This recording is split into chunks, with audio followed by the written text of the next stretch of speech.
Gaps in cow herd health, let's explore, plus in-depth marketing points, hay and livestock for sale, and lots more. Crew, let's ranch it up. Good day, everyone, and thanks for riding with us on this all-new episode of the Ranch It Up Radio Show. I'm Jeff Tigger Erhardt.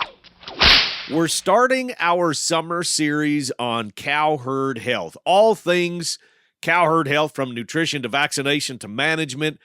Today, let's talk about potential gaps that may occur in cow herd health and vaccination programs. Now, I get it. It's a very busy time of year, from branding to breeding to fixing fence to try to finish up seeding to cutting hay. And the cow's vaccination may be the last thing on a person's mind, but as I mentioned, there could be those gaps, and it's in those gaps that many times it leads to problems, right? Today we have Dr. Jeff Sarchet, a beef technical service veterinarian with Zoetis, on the program with us. Dr. Sarchet, good to have you back on the show. It's been a few years since we last visited. Let's talk about those gaps or potential gaps in vaccination programs. First of all, your Cowherd vaccination programs, a lot of people think it's, only preg check or only pre-breeding. It's really year-round. There's very few vaccines that may provide protection for more than 12 months. The two biggest areas where I see there's probably a gap would be in your lepto vaccines. Everybody's 5-way lepto really only is going to provide adequate protection for 5 to 6 months. So you really need to do that twice a year if you want a full protection, because you have a 9-month pregnancy and we can only cover 6 months of it.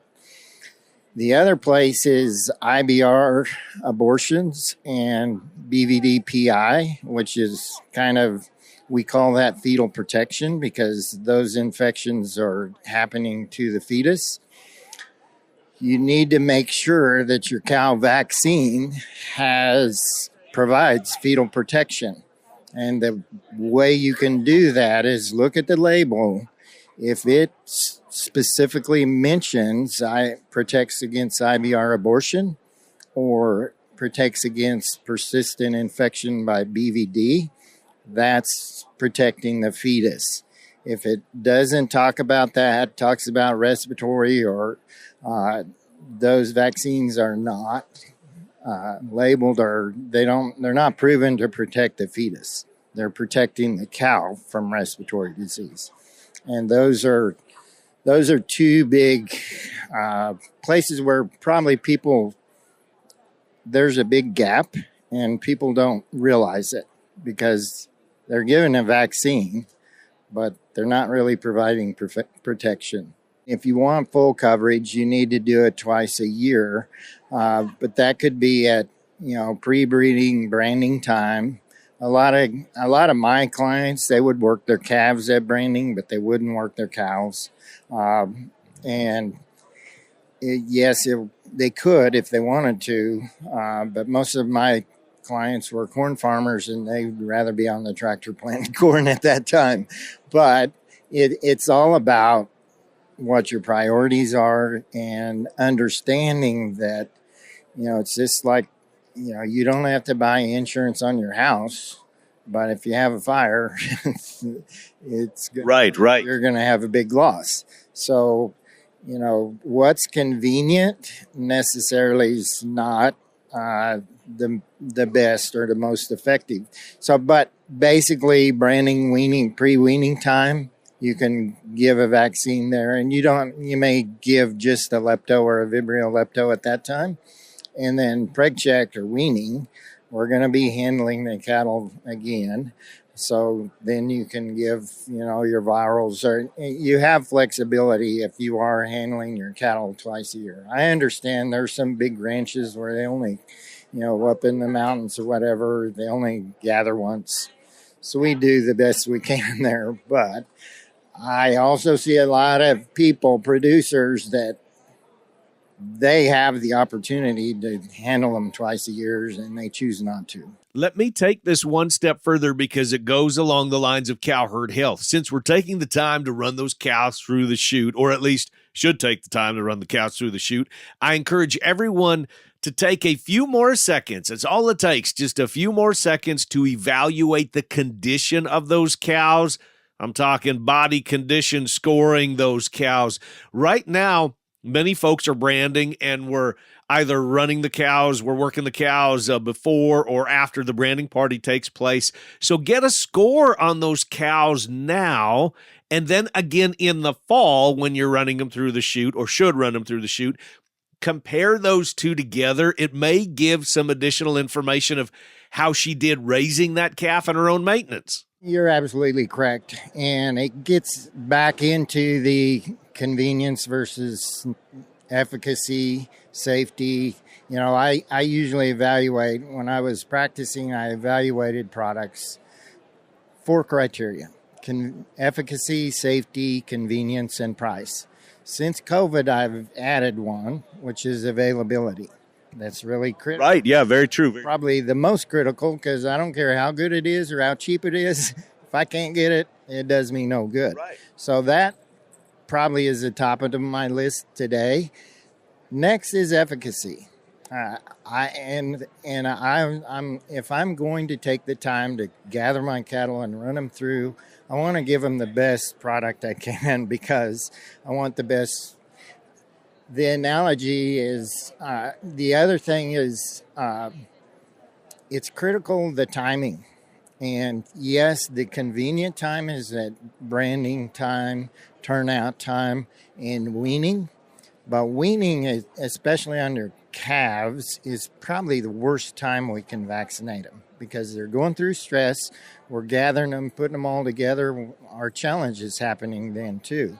It's much better to do that pre-weaning, and now you're talking about gathering them in extra time. But yes, I gather them up, I work my calves, and now when I wean, I just have to separate the calves and prick check the cows, vaccinate the cows, whatever. But really, I want as little stress as I can on the calves, because my opinion, weaning is probably the most stressful thing they go through in their entire life. Absolutely. And I don't want to expect a vaccine to them to respond to a vaccine to protect them for the next 6 or 12 months when I give it at probably the worst time I could. So ideally, we'd rather give them ahead of time. Now you can give them post-weaning too, but now you're looking at vaccinating after challenge, and they may get sick before the vaccines have enough time to work. Dr. Jeff Sarchet with Zoetis. Doc, we need to head to break, but stick around if you would, please. I want to wrap this one up just a tick more. Crew, you're listening to the Ranch It Up Radio Show, and we'll be right back. RanchChannel.com. I'll give you just a few seconds to head there on your phone. RanchChannel.com, your farm and ranch network on demand. Bull sales, western events, product information, right at your fingertips on the ultimate cowboy-friendly platform. Want to follow up-to-date markets? RanchChannel.com. No need to dig for information on all these different websites. It's all right there on RanchChannel.com. Y'all are loving it now, aren't you? It doesn't matter about what we're talking about in cow herd management. We know that it all stems from nutrition, and I've been telling y'all about Pharmatan for a number of years now. Pharmatan from Imogene Ingredients, it's the natural way to boost your cow herd's nutrition, to boost your calf's nutrition, get better breed back, and now that we're in breeding season, improve gut health, improve feed efficiency. Isn't it time to give Pharmatan a try? For more information, just head to pharmatanusa.com. Should I sell heifers or keep some as replacements? That is a tough question, looking at the prices that these feeder heifers are bringing. Consider upgrading your cow herd, all while providing that extra shot of heterosis. Look no further than Gelbvieh and Balancer Genetics. Discover the cow power with Gelbvieh and Balancer. Gelbvieh and Balancer. Smart, reliable, profitable. Gelbvieh.org. Crew, welcome back to the Ranch It Up Radio Show. Great conversation we're having with Dr. Jeff Sarchet from Zoetis. Doc, I just wanted to touch on this before we let you loose, but we had to take a break there, and that is the relationship that we have with our veterinarians. It is so crucial. I stress this so many times, to have your vet come in, work with your operation, consult, maybe prescribe certain products, it doesn't matter, but help manage those critical times that we were just talking about a few minutes ago. That's absolutely correct. And there's, the producers are wearing so many hats. They have to know about herbicides and growing grass and balers and whatever, plus the cattle side of it. And today, our cattle are obviously more valuable than they've ever been in history. I think they're more vulnerable than they've ever been. Absolutely. Because we've selected for performance for at least that last 150 years. And I think our health is, because we've ignored the health side of it, I think we're seeing consequences of not paying attention to that. Plus the diseases we're dealing with. We used to not deal with mycoplasma 20, 30 years ago. I remember when we had discussions on if it was a real disease or not. It is a real disease today. In fact, I'm not so sure it's not the number one killer of cattle today. But it is definitely a much bigger player, and it's much more difficult to treat. So the diseases are getting tougher. I think the cattle may be getting weaker or more susceptible, and that's why it's critical to do the very best job we can. And you need to get some, expert advice, because you can't be the expert on everything on your operation. Dr. Jeff Sarchet from Zoetis, great to visit with you. Now, we hope we planted a reminder for you. And again, give your vet a call, have them visit your outfit and share their thoughts on key management strategies and maybe some timelines. And I think it's safe to say that summer grilling season is officially here since we passed the big Memorial Day weekend. And according to Cargill, U.S. consumers will opt for affordability without sacrificing taste when they fire up their grills and hibachis and griddles and smokers this summer. Now, barbecue chefs, they say, plan to maintain their demand for ground beef, chicken, and hot dogs when firing up the grills this summer, despite potentially higher prices among some of those traditional food items. Now, about half of the nearly 9 of 10 consumers polled plan to grill weekly. We do it pretty much daily, which includes beef at 94%. Poultry at 64%, holding their positions as the top choices for grilling. Cargill also reported that steak remains a standard protein option for summer grilling, with ribeye, sirloin, filet mignon, and strip steak ranking as the top beef cuts. The report also found that 61% of consumers are increasing their protein intake this year, and 60% begin their menu planning with protein at the top of their minds. The study found that many consumers are buying steaks in order to recreate restaurant-quality meals at home at more affordable price points compared with dining out. Coming up, we recap the markets. We talk marketing plans and calculations during these high cattle prices. We talk livestock and hay for sale. We just talk a lot more about the cow stuff and lots more on the Ranch It Up radio show. Go nowhere. We'll be right back.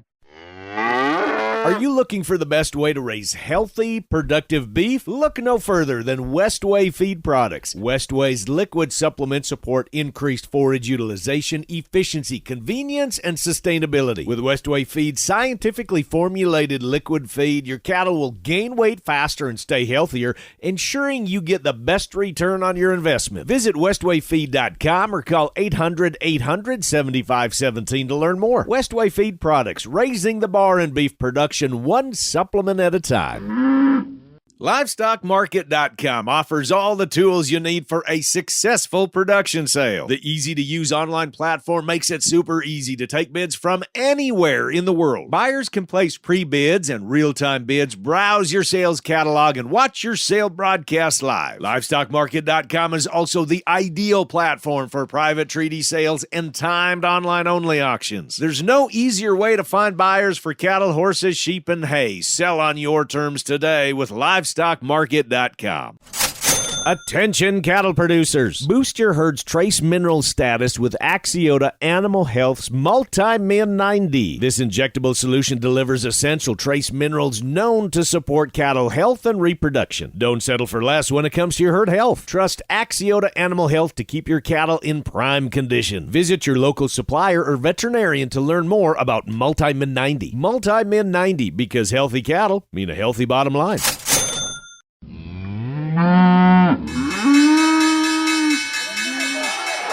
Welcome back to the Ranch It Up Radio Show. That time in the program, we check in with rock star Kirk Donsbach, StoneX Financial Incorporated. We go through the numbers, recapping them from last week. So what's going on there, rock star? Oh, man, what an intro. Now I got to deliver. You're making me nervous. Exactly right. As of Friday, May 23rd, August feeder futures closed the week at $3.50. That's up $2.55 on the week, with the CME feeder index down 533 at 295.46.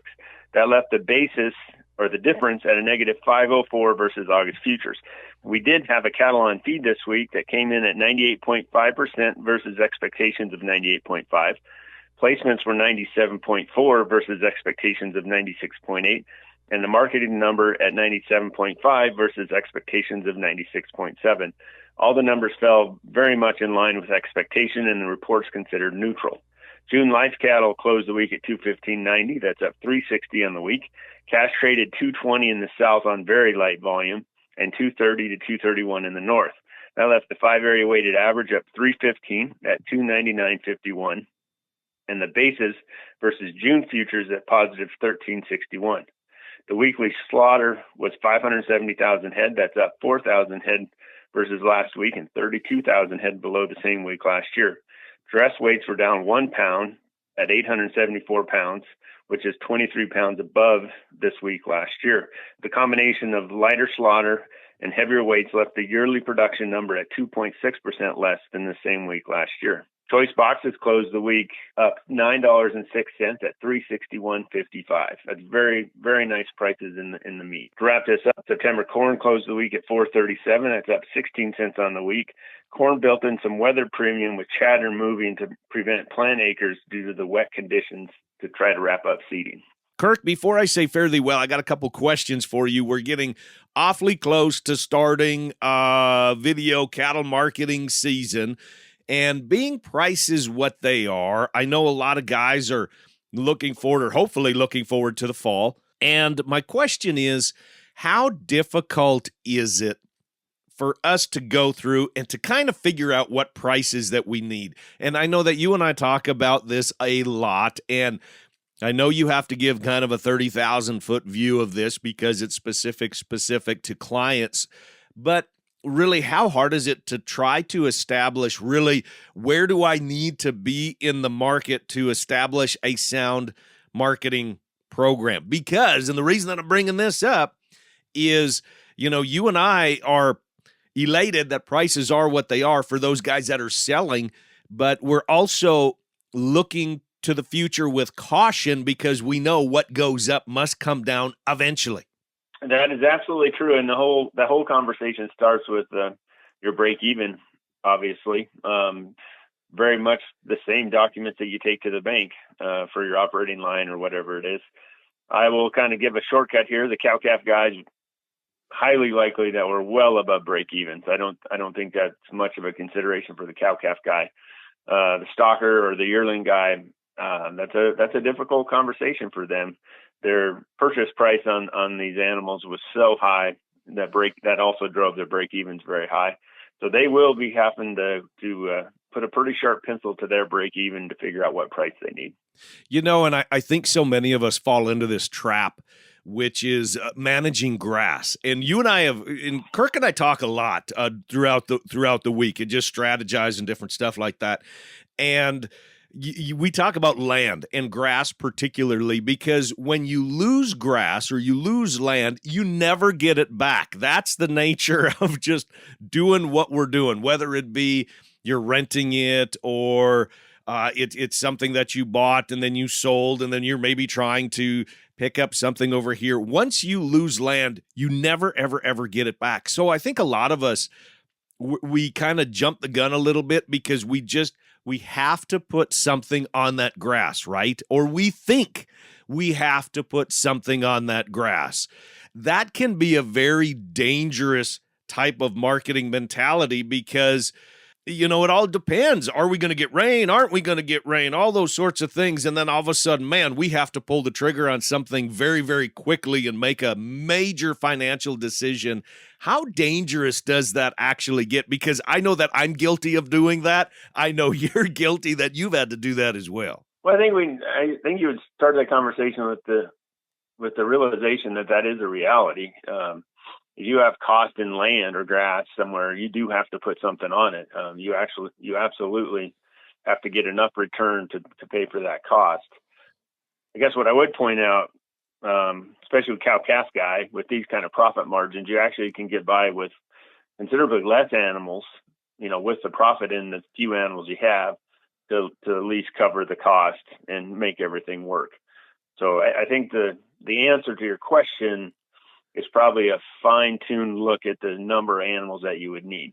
Now, unfortunately, again, for the stocker operators, because the purchase price is so high, they're probably going to have to run about the same numbers or look at leasing. But unfortunately, that's pretty much the limit of your choices.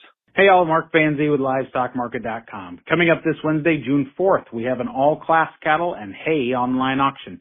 Bidding opens at just $100, no reserves, all lots will sell. Featured lots include 160 black Angus and Baldy heifer calves, 800 pounds, 60-plus days weaned. They've been fed a light grower ration, gaining about 2 pounds a day. They're set up for conversion on the finish side. They're good-performing cattle from Sarchet Cattle Company in Wheatland, Wyoming. Also, 100 Angus, Red Angus, and Hereford calves, steers and heifers mixed, 800 pounds, 60-plus days weaned. They're on that same ration from Sarchet Cattle in Wheatland, Wyoming. 50 Angus, Hereford, and Shaye heifer calves, 425 pounds, 45 days weaned, 1 round of shots, 80% black calves from Barbie Cattle in Canida, Oklahoma. 50 Angus, Shaye, Hereford feeder calves, steers and heifers mixed, 50-50. They weigh about 275 pounds, vaccinated. These are selling by the head from This Guy LLC in Russell Springs, Kentucky. 4 purebred belted Galloway calves, 2 heifers, 2 bulls. They weigh about 450 pounds from Angleton Farm and Ranch in Angleton, Texas. And 1 purebred registered Longhorn bull. Spirit of Bevo bloodline, 18 months old. He'd make an excellent heifer bull from Catherine Brothers in Oklahoma City, Oklahoma.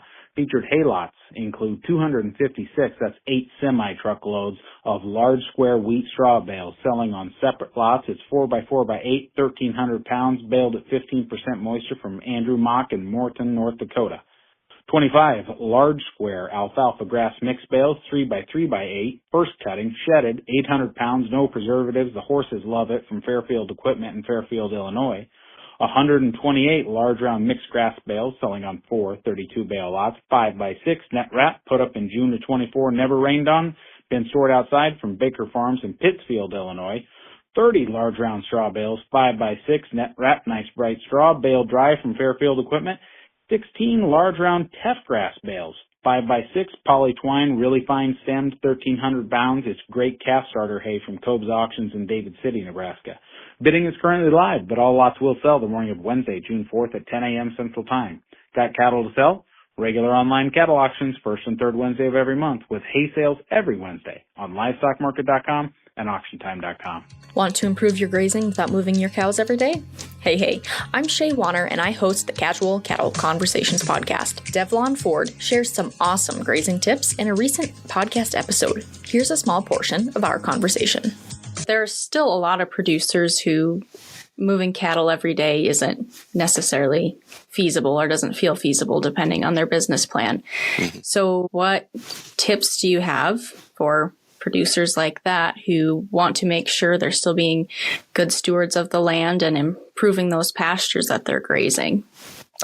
What we typically tell people in wetter climates like we have here in Oklahoma, once you go in there and start grazing an area, within about 3 to 5 days after you first move in there, there'll be new leaves coming up on that plant. And those are the leaves those animals are going to target. So if we can move them every 3 to 5 days in, a wetter climate, 5 to 7 in more arid climate where the grass grows a little bit slower.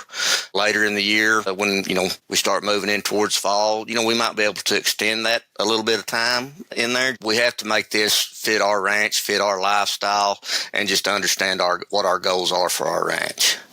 And if our goals are to improve soil health and we have the ability to move every day, great, get after it. If you only have the ability to move once or twice a week, do the best you can. There are pros and cons to everything we do. Someone who moves every day, they may improve their ranch faster, but they've got a lot more time invested in it too. Someone who moves through once or twice a week, they'll achieve the same results. It may just take them a little bit longer, but still yet there's quality of life that's involved in all this as well.